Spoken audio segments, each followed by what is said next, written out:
Watch this. Well, we made it to Santorini. Hello from Sarajevo. Morning from Mostar. Not a highlight. Raining pretty hard. Day number 2 in Dubrovnik. All right, good morning from the lovely country of Switzerland. Good morning from the literal foothills of the Alps. Good morning from Strasbourg.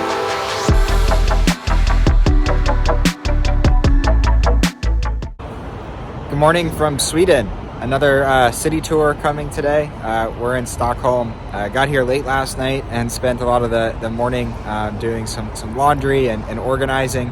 But it's about noon and we're gonna try to explore the city, and we have another awesome city tour. Few things that we learned already is that Stockholm was founded around 1200, which is so much later than most of the cities that we've been to in Europe. But also that really it wasn't a prominent city until like the 1600s, when there was essentially a bunch of issues with Germany and other countries fighting amongst themselves. Sweden really took advantage of that and started to take land themselves, got organized, and that's when Sweden really grew into an organized area. The old town that we're in now is actually on an island. Stockholm itself is kind of made up of a bunch of islands that sit between the Baltic Sea and a lake. But essentially the one that we're on right now is rather small and houses pretty much all of the old town. And then we're going to go across the bridge later into kind of what is the newer town area. Yeah, but this island's always been really politically important and strategically important, it sounds like. I guess when people would come to try to go across the lake, they pretty much had to go through the island. So it sounds like there's some pretty important financial and political history here, so we'll see. Yeah, but let's go ahead and get started.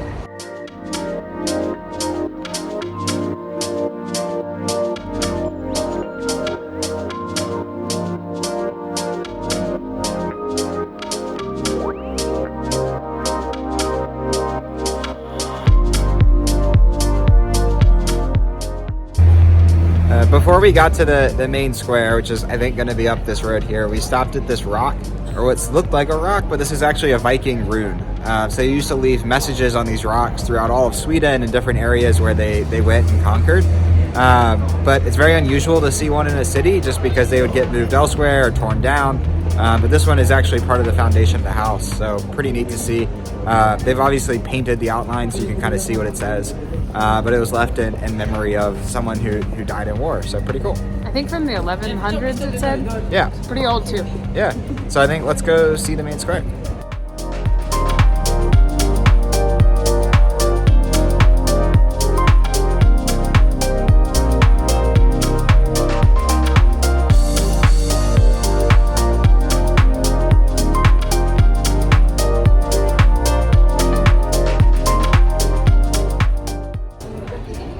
We're now in the main square, which is dominated by the building behind me, which is now the Nobel Museum. So Nobel left, obviously, money to give prizes to people every year in different fields. And so the building behind us houses all of the pictures and inventions and different things of the people that have won the Nobel Prize. And I never knew that he was famous for actually inventing the use of dynamite. That was news to me. I always knew the Nobel Prize existed, but never knew much about the person.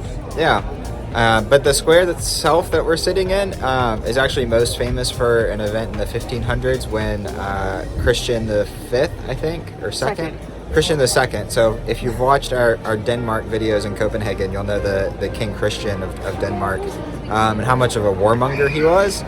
So he actually tried to overtake and squash the Swedes and killed a whole bunch of Swedes here in an attempt to overthrow the government. So kind of cool interconnection piece as we're getting run over here. The square is a little tight. It's been transformed for Christmas, which I think the market's open tomorrow, so that'll be beautiful.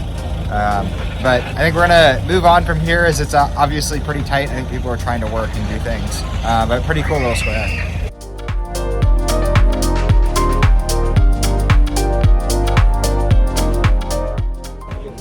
Walking just over from the Old Town Square, we're now on Castle Hill, which gives a really nice view of the water and some of the rest of Stockholm, and also to the videos right, giving a good look at the palace for the first time. The palace is absolutely massive, and it takes up like 20 to 30% of the island, which is pretty astounding. I think we might tour that tomorrow, but we're going to continue on with the tour, which actually takes us away from the square. But the last piece is that the National Cathedral actually sits in the square, and it's very understated for what I thought it would have been. So cool to see, but let's move on.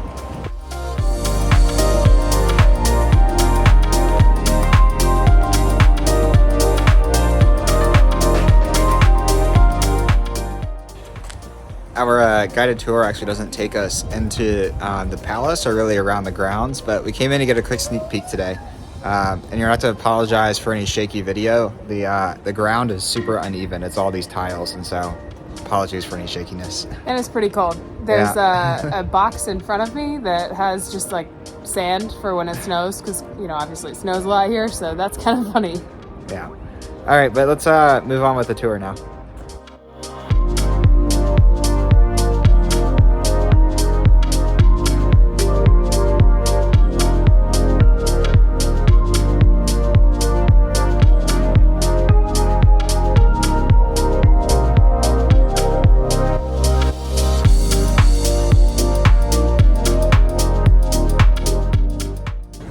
The street that we're on now is the main shopping street, and on our guide, he told us that this can be the busiest place in town when it's warm and sunny. Definitely not the busiest place in town when it's like 30 degrees outside. The building behind us is the next stop, and it is actually the Parliament building for the Swedes. And just to the side of it used to be the National Bank of Sweden. However, it's kind of funny that there was a big reform to their constitution where it actually reduced the number of parliament members. And then as soon as that happened, they actually decided they need more space. They kicked the bankers out and took over more. So less people, more space. But it's a really cool building. And actually, we also learned that if the flag is flying over the royal palace, then the king is in residence. And it is, so that's actually really cool to see.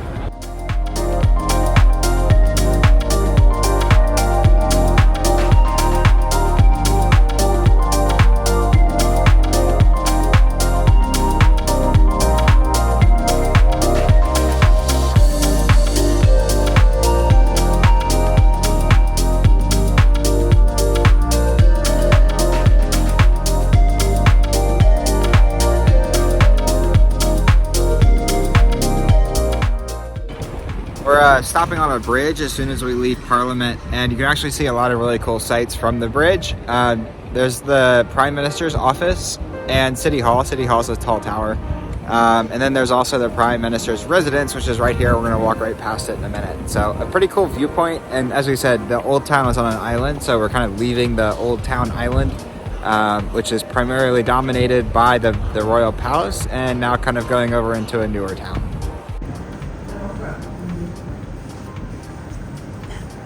Since the temperature is rapidly dropping, we stopped at the Holy Greens restaurant for a warm-up and some lunch, but we'll get back to the tour shortly.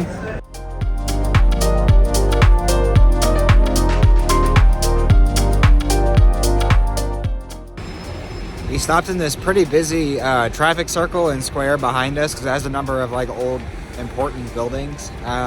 Namely, the one behind me in the yellow and pinkish on the bottom is the old house of the prince. So before they were king, they would live in that building, which is just across the river from the actual palace. Then it also has the opera building, which is really beautiful. But funnily enough, when they were building Parliament, they were building the opera building at the same time. And the opera building took so much of the stone and laborers that the Parliament building ended up being twice as expensive because they had to get it from somewhere else. And pretty cool, the opera building has a private entrance for the royals, so they don't have to, brush shoulders with the locals going to the opera. Yeah, for sure. And it also has a giant statue of one of the most famous people in Swedish history, which is King Adolphus. Did a lot of conquering, and as such, he's presented on horseback with a sword aiming towards the palace. But we're going to keep moving along. The river is really bustling today, surprisingly enough, but onwards.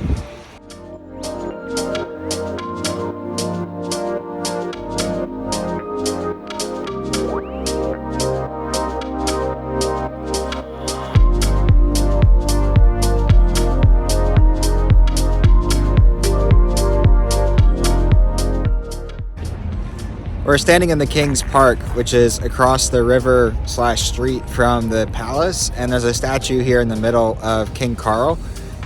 King Carl actually lost almost every war he ever fought.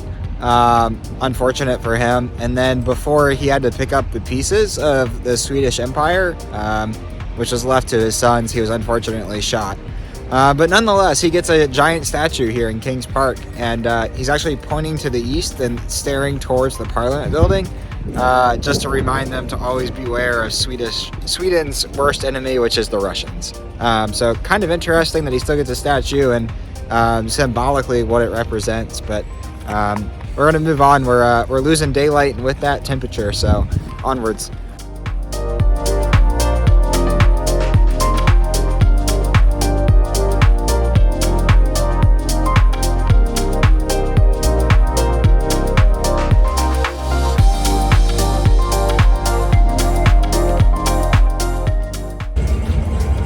We've now exited the King's Garden, and we're walking kind of in a modernist section of Stockholm. And something interesting that the tour talked to us about is that, like all cities in Europe, after World War II, they were largely rebuilt.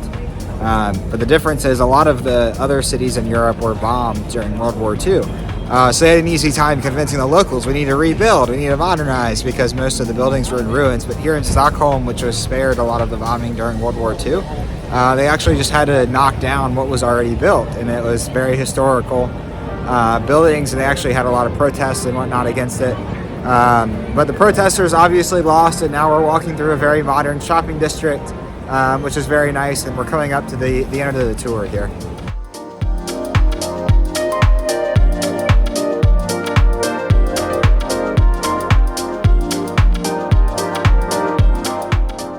And tour has been concluded. We ended in this square, which is really just the remains of what happened when they dug out the metro that's below our feet.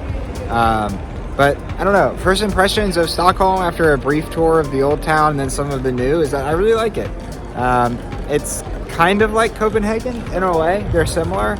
But I feel like this one maybe has a little less kind of culture because they redid a lot of the city. But that's not to say the city's not cool. Really like it here. It's really nicely decorated for Christmas. So. And I think less tourists here too, which is kind of nice. Yeah, more locals. Definitely. It could be the very, very cold temperatures. It's going to be 12 degrees Fahrenheit tonight. But also, I just really like it. It's just nice. Like, there's no other way. It's very clean. The people are friendly. And it's just very nice. So I think that we're going to tour around a little bit this afternoon. Warm up a little bit. But yeah, the tour was really good. Learned a little bit, maybe not as much as some of the other tours. But yeah, really cool. And Stockholm, I like it.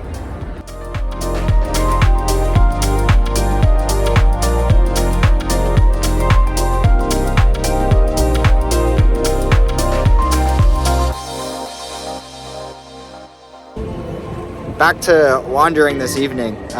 We came into this square and learning a little bit about it. This is actually the square where the term Stockholm Syndrome was founded. So apparently the building over Kelly's head here used to be a bank. And some bank robbers robbed the bank, and then they were getting caught, and so they locked themselves and like 6 people that were working at the bank in the vault. And they were there for 6 days before they eventually got caught.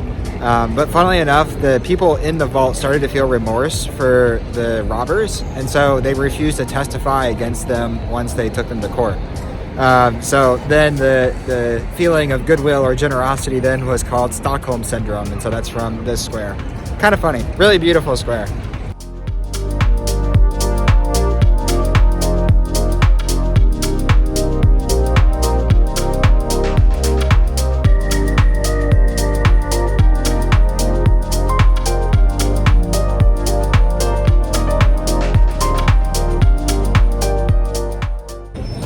The more that we explore Stockholm, actually, I think kind of the better it gets. It's obviously dark now because the sun sets at like 2:45 here. So it's only like 4:30 in the afternoon, but completely dark. But we keep walking, and like, one, this place loves Christmas. There's Christmas lights everywhere. And second, all the squares have like different things in them. This one is a giant flower market. It's just really cool. We've been kind of just wandering throughout and seeing what we can find, and yeah, just really loving it.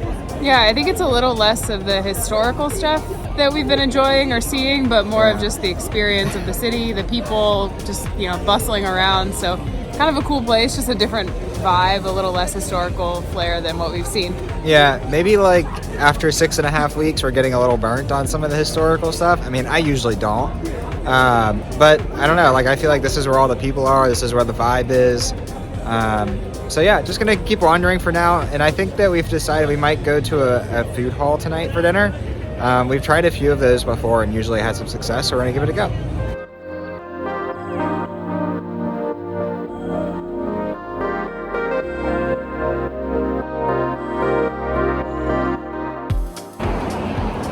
We are walking back now after having dinner in a place called K25. It was like a food hall here. Hard to video in there because it was super noisy. It's also super noisy out here because it's a main road. But it was really good. We had Asian food, I think, for the first time since we left. Yeah. But it was really good. It's kind of easy to like grab a seat and just get something good from different restaurants and enjoy. So yeah, I think that we're gonna call it a night. I think we're done being cold for the day. The temperature is rapidly decreasing, I think, as snow is inbound. But for now, good night.